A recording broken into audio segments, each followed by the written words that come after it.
Leia here from leiafirsci.com/MCAT. In this video, we're going to look at polar amino acids including neutral, acidic, and basic. The polar neutral amino acids include serine, threonine, cysteine, tyrosine, asparagine, and glutamine. Polar amino acids are hydrophilic because they have partial positive or negative charge that is able to interact with water. However, cysteine and tyrosine, even though they're polar, will be hydrophobic, and some will even classify them as nonpolar. The acidic amino acids include aspartic acid and glutamic acid, which are also called aspartate and glutamate for their conjugate-based names. The basic amino acids include lysine, arginine, and histidine. We'll start with serine, which is SER, or S for short. This amino acid has a CH2 group in its side chain and an OH. The OH has partial negative on the oxygen and partial positive on the hydrogen, which is what makes it polar and therefore interactive with water. Having an OH group makes this amino acid capable of reversible binding. Biological molecules will often have to create a temporary bond while a reaction is taking place or while something is being moved, and then that bond has to be broken. Instead of forming permanent covalent bonds, having amino acids with OH groups in their side chain makes them ideal for hydrogen bonding, which are weak temporary bonds.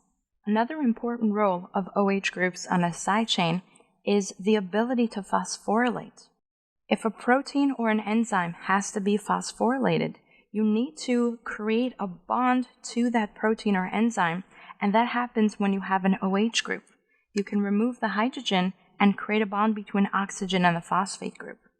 This is key when you're trying to turn a protein or an enzyme on or off, depending on the specific molecule.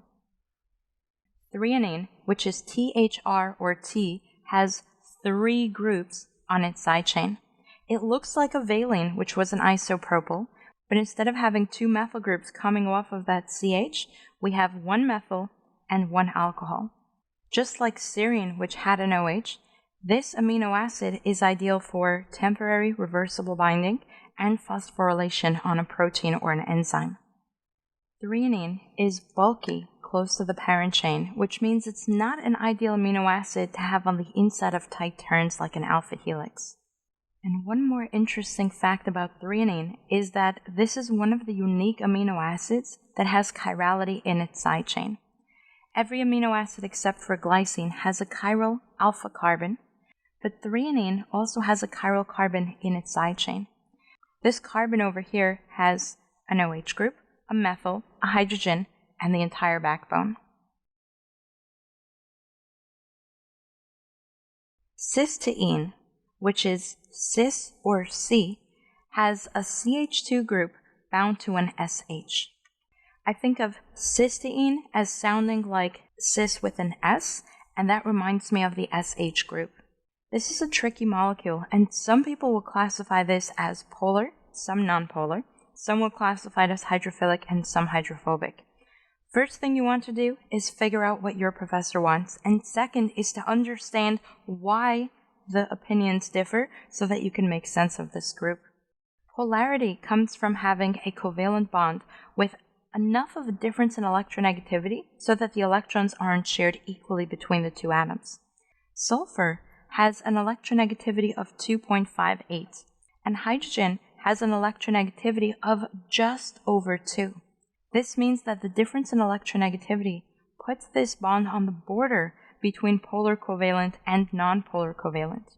We get a slight amount of polarity, classifying this as polar, but at the same time, it's not strong enough to want to interact with water, and so you can think of it as hydrophobic rather than hydrophilic.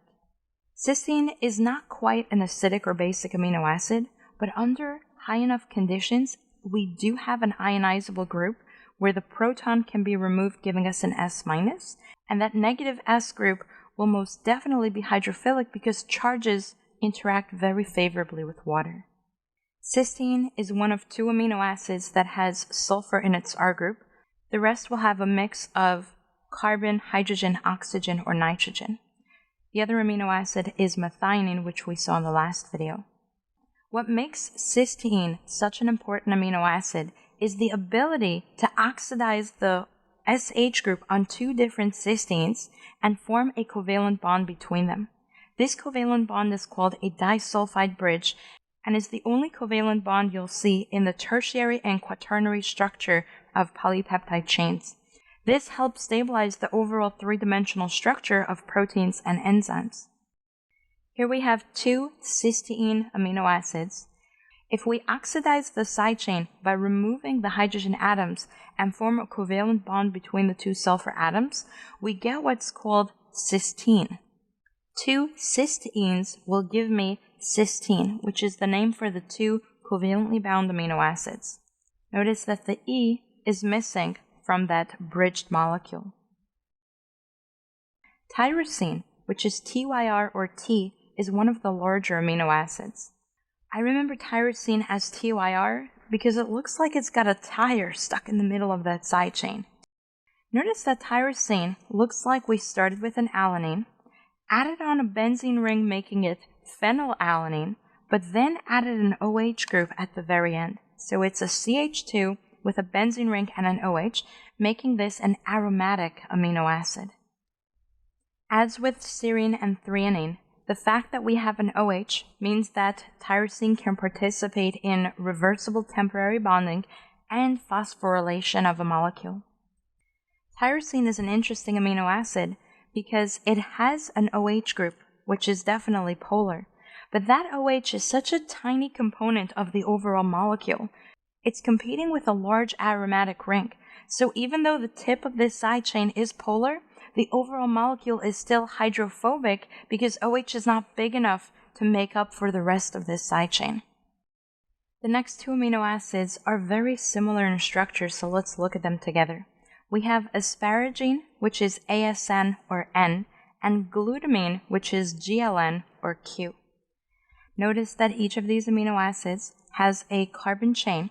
Asparagine has just a CH2, glutamine has two CH2s, and they end with a carbonyl and an NH2, which makes the functional group amide. Some of you may hear it as amide. The only difference between them is that glutamine has an extra CH2 when compared to asparagine, and the way I remember that it's the longer one is that it has glut in its name. And when you say glutton really fast, it kind of sounds like GLN. It's a glutton because it ate that extra CH2 group compared to asparagine. The NH2 makes you think that it should be a basic amino acid because you have a lone pair of electrons on nitrogen, but it's not. Think back to the acid-base series where we discussed that sp2 nitrogens are much less basic than sp3, and that's because the electrons that would reach out and attack a proton are too busy resonating onto the carbonyl group. This resonance makes the nitrogen sp2 instead of sp3. Look at these two amino acids one more time. Notice that they each have two amine groups, an NH2 on the side chain amide and a protonated NH2 on the backbone.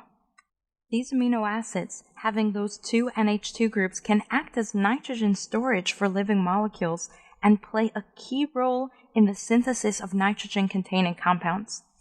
The nitrogen groups can be removed through transamination, and for asparagine, if we replace it with an oxygen, we get aspartate, which is an acidic amino acid. If we remove the second nitrogen group, we got oxaloacetate, which is an intermediate in the citric acid cycle. Glutamine has one more carbon, but the transamination works the same way. Swap out the side chain for an oxygen, and you get glutamate, an acidic amino acid.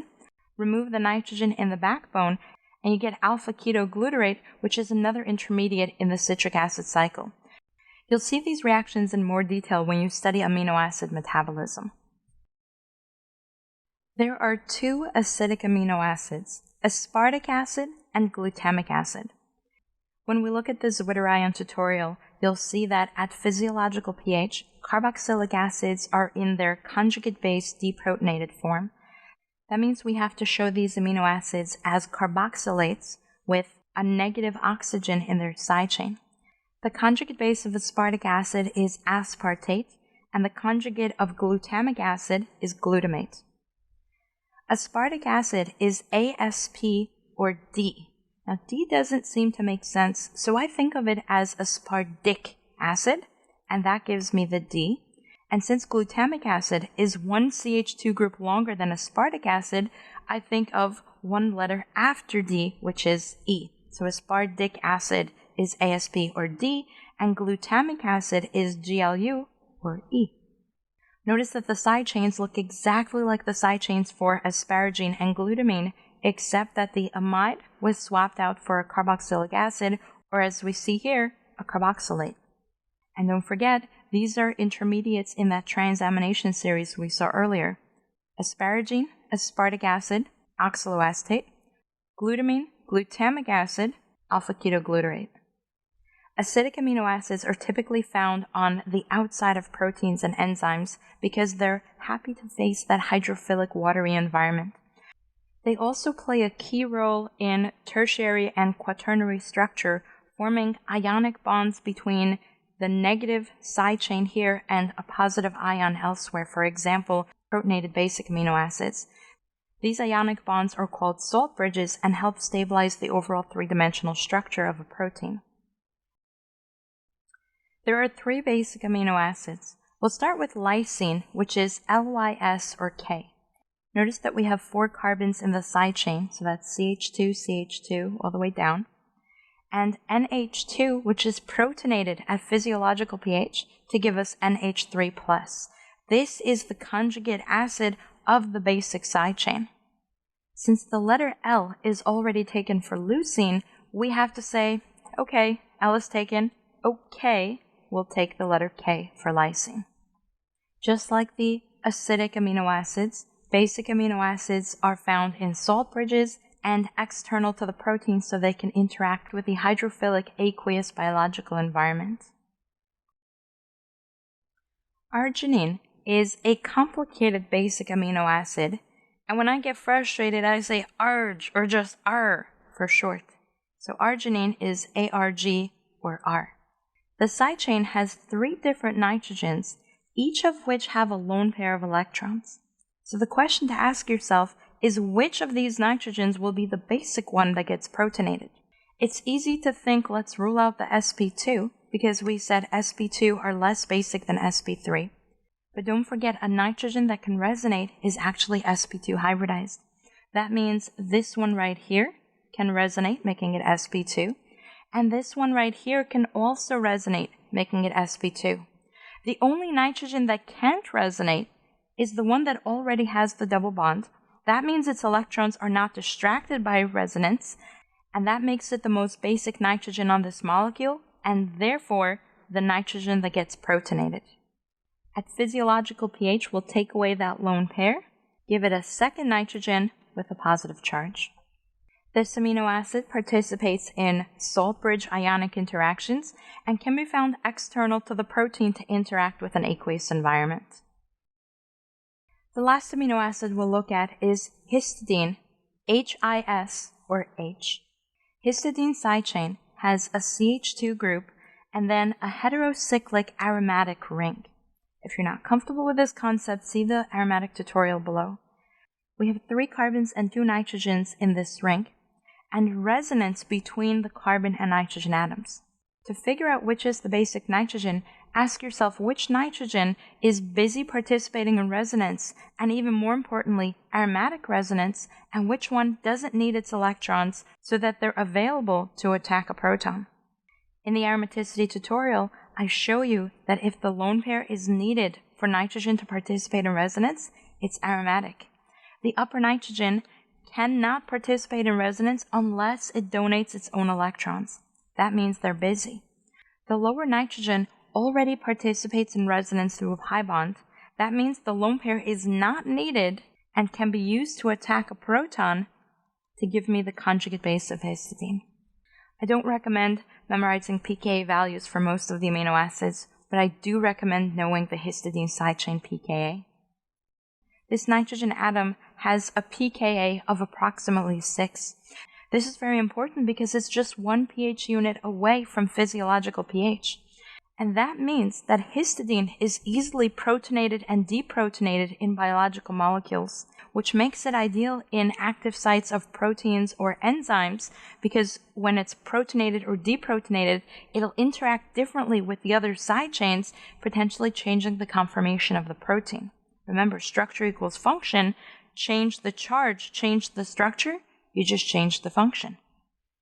This concludes the amino acid structures. Be sure to join me in upcoming videos where we look at amino acid chirality, amino acid charge, and amino acid reactions. You can find this entire video series along with my amino acid practice quiz and cheat sheet by visiting my website, leahforsci.com/aminoacids.